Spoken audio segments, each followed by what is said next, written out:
and salutation, all my friends and family, fans and followers of the Zita Nation. Ladies and gentlemen, boys and girls, children of all ages, thank you for joining us here for episode 93 of The Revolution. I am your host with the most, from the east to the west coast, like peanut butter on your breakfast toast. The one-take winner, the man who will steal your thunder, the one, the only, Emperor Zita. And I am coming to you, as always, from the Fortress of Solitude here in Etobicoke, Ontario, Canada. So this week we have an awesome show to get to. We went down to the Toronto Marlies game, me, Katherine, and Magda, for Katherine's very first hockey game. It was pretty cool getting to see a Toronto team that actually wins when it comes to hockey, and then I could actually stomach watching, because we all know how I feel about the Maple losers. Plus, on Comic Book Day this week, unfortunately, Fred was away. Fear not, we have a very special guest expert this week, David Riches, who's almost as knowledgeable about comics as Fred is. But he definitely knows more than his brother Paul, because his brother Paul only knows DC, the second string company, the new 50 boo. Anyways, that is enough from me. Let's get on with the show. Rock and roll, baby. Here we go.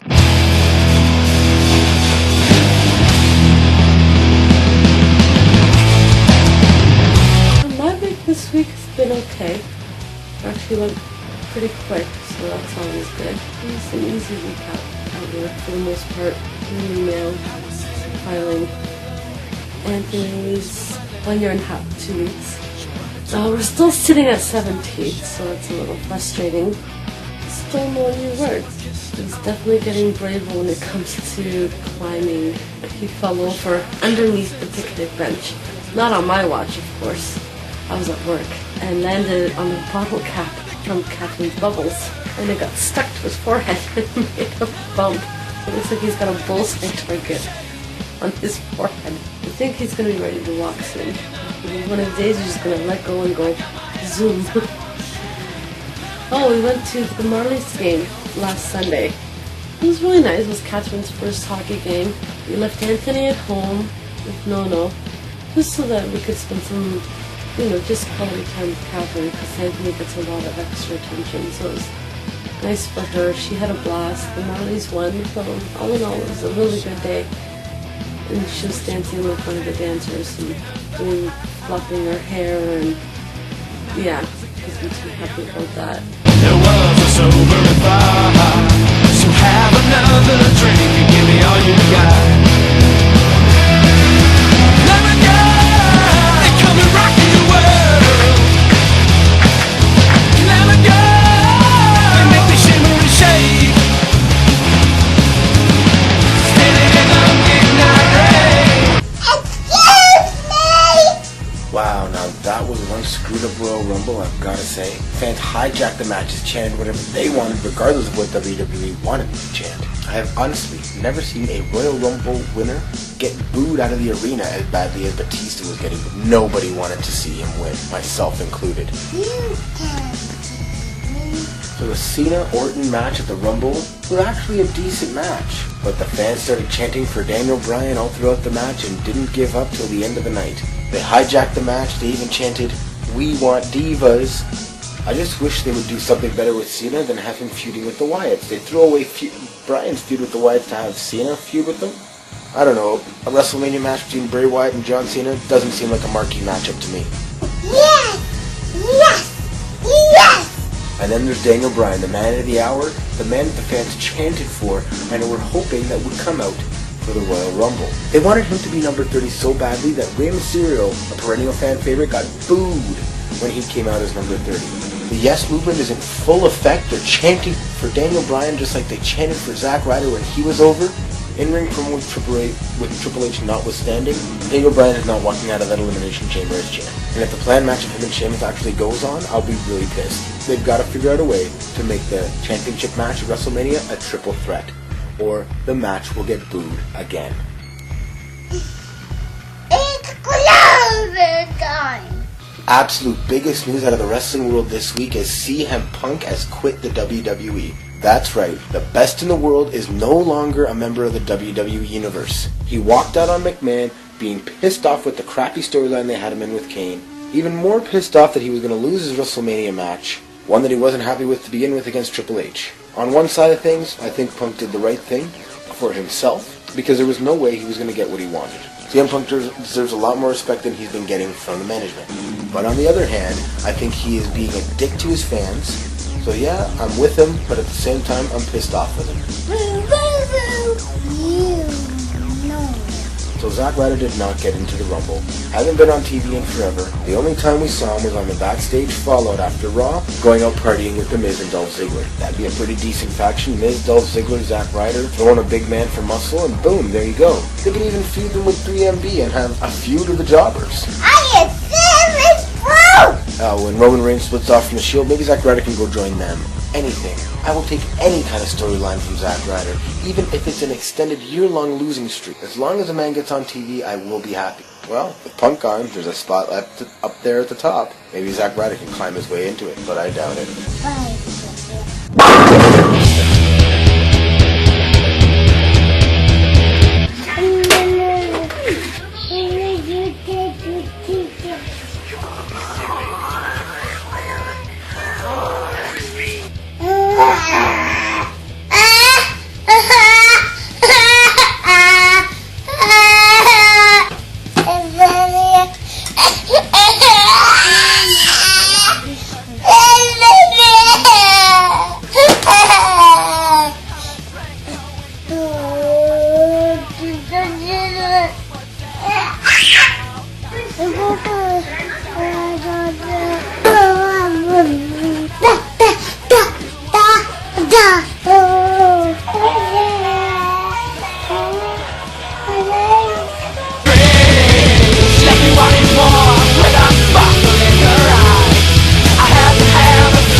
So we are headed down to the Toronto Marlies game today. We're taking Katherine to her very first hockey game, and at least it's not the Maple Losers. At least it's a team that can actually win. But I'm actually excited to see a hockey game for the first time in a long time.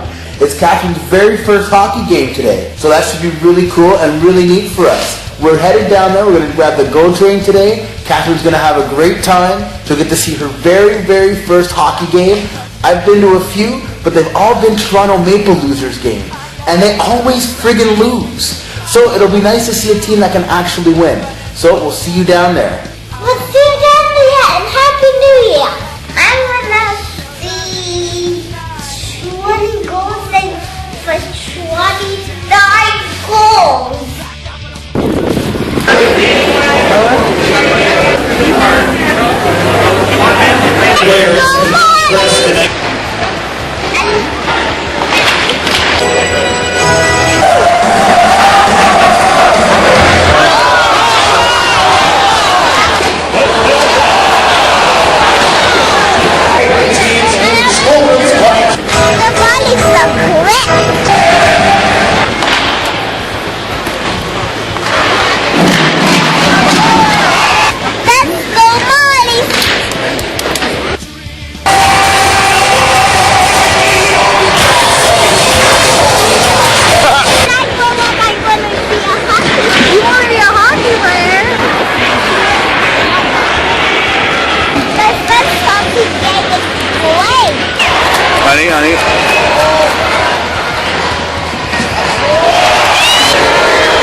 So the game is over. The Marlies won in a shootout. It was an awesome game to watch. They played hard, they played tough, but not one fight. I was really disappointed in that. Just the refs wouldn't let them go at it. Had lots of fun. I had lots of fun.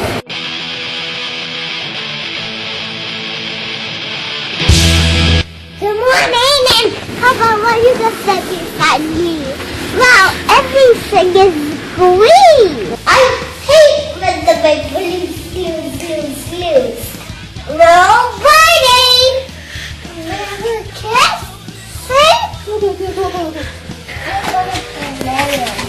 You just push the wire inside the white hole.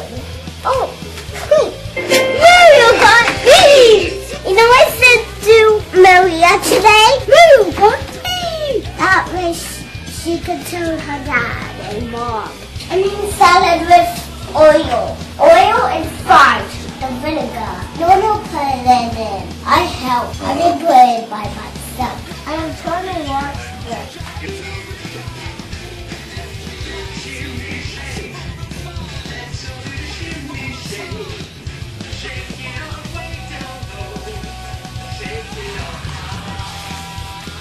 Because I learned that. Fill up my bucket. You do nice things for people. That's what's up your bucket. You got a friend to say that. What? That's up your bucket. Then you get on a timeout. I want you to take up for ice and let me see it. Yeah, but I think yourself 'cause it's time to show. When you get that feeling, don't let it go. Don't let go. By the flip of a switch, everything has changed.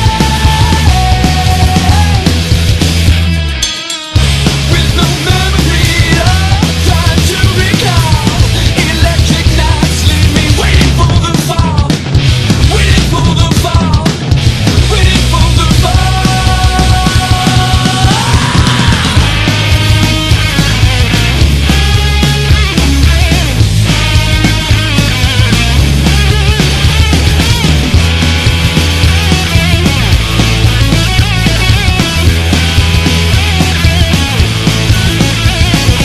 You better brace yourself 'cause it's time to show. Get that feeling, don't let it go. Don't let go. By the flip of a switch. Hello people, it is comic book day. That's right, it's once again our regularly scheduled comic book day. And we are headed down to Excalibur Comics. It is freezing cold out today, so Anthony is wrapped up really tight, really warm, wearing extra layers.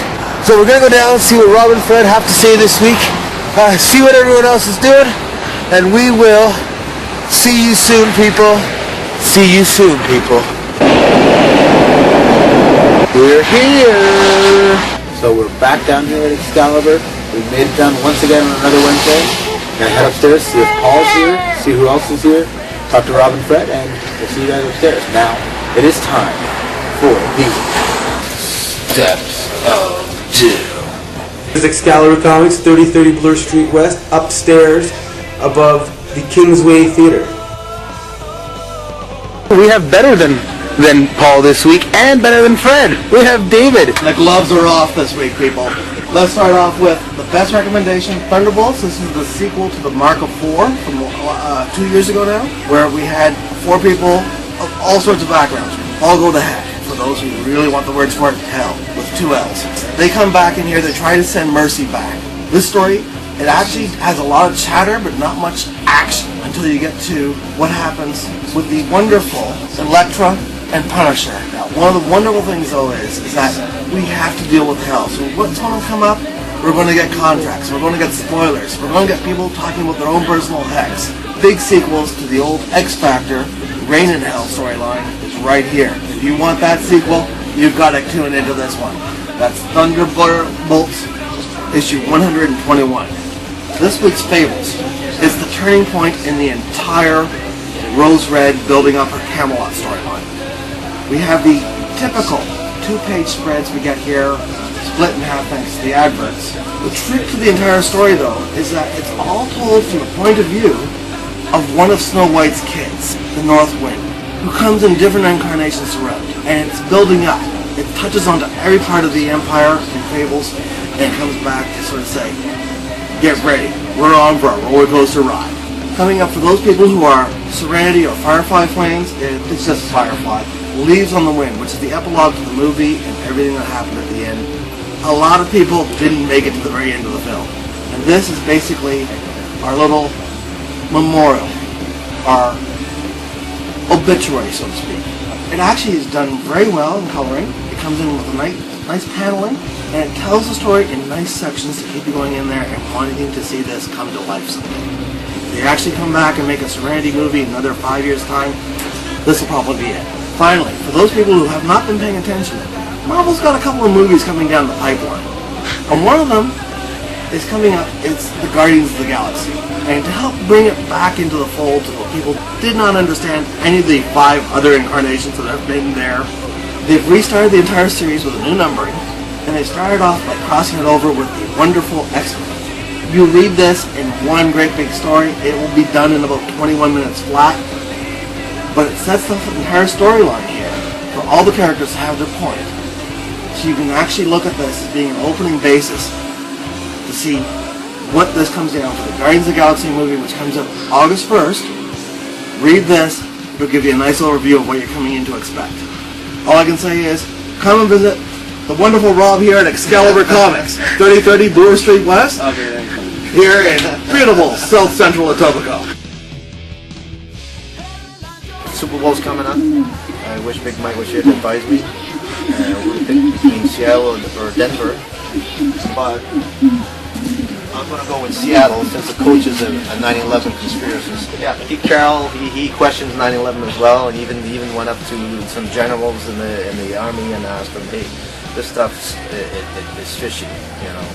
And the generals, they say, hey, we have nothing to do with it, and they give them the official spiel. Disregard what I say, you know, I think it's going to be fixed. Just before the game, when all the money comes in, they're going to pick the team where they're going to make the most money. And interesting enough, I was reading an article on the internet, reasons why the NFL is fixed for profit. It's a blog, and it was quoting a book by Dan Mulvey, Interference, How Organized Crimes Influence Pro Football. I listed 70 NFL games that have been fixed. And it only takes the coach and the referee to provide the outcome of the game. So you don't need players involved. It's big business. I think Seattle just forked over a lot of money for their dome. So I'm thinking the Seattle needs the money. So Seattle's going to win. Same like some of these NHL teams that just got a new arena, with the exception of Leafs. Almost all the NHL teams that got a new arena seem to win the cup. Also, it's stated in this book that NFL is not a sport, it's entertainment. JFK signed a bill saying that it's regarded as entertainment and that it's not 32 franchises, it's actually one franchise, just like McDonald's, with all its subdivisions getting its instructions from the headquarters. And if they need money for a certain team, next thing you know, Tampa Bay and Jacksonville next year will be in the playoffs. Similarly like KC, how they were losing in the last few seasons, all of a sudden this season they went into the playoffs. Seattle, same thing, you know, that division was the worst team 5 years ago. Now you got San Francisco battling to go to the Super Bowl. It seems that they can, according to this book, fix almost anything. And when a fan in New York sued the NFL for fixing the games, they didn't prove that they didn't fix it. They just said, wait a minute, you bought a ticket to the playoff game, you only bought a seat. You didn't buy a non-rigged game, you just bought a seat. It's entertainment. Just to say to you guys, it's all entertainment. It's like the WWE, the NFL, it's money. Before you bet all your money on the Super Bowl, make sure you can only lose what you can afford to lose. The last few years I've been betting, lost the score 10 times. So, you know, just bet what you can afford to lose. Well, our time is up. That's it. It's done. So ends another session of the Zita Nation. Thank you for joining us here for episode 93, and come back next week for a brand new episode right here on YouTube. Go back and check out all of my other episodes right here on YouTube, and subscribe to my channel, one word, Emperor Zita, right here on YouTube. Pick up your Drop Dead Pinups Electric Night CD. Check them out on iTunes. Grab one of their t-shirts and follow them on Twitter for all the news about their brand new album at Drop Dead Pinups. Don't forget to follow me on Twitter at Emperor Zita. Head down to Excalibur Comics for all of your comic book and conspiracy theory related needs. And it's clobbering time!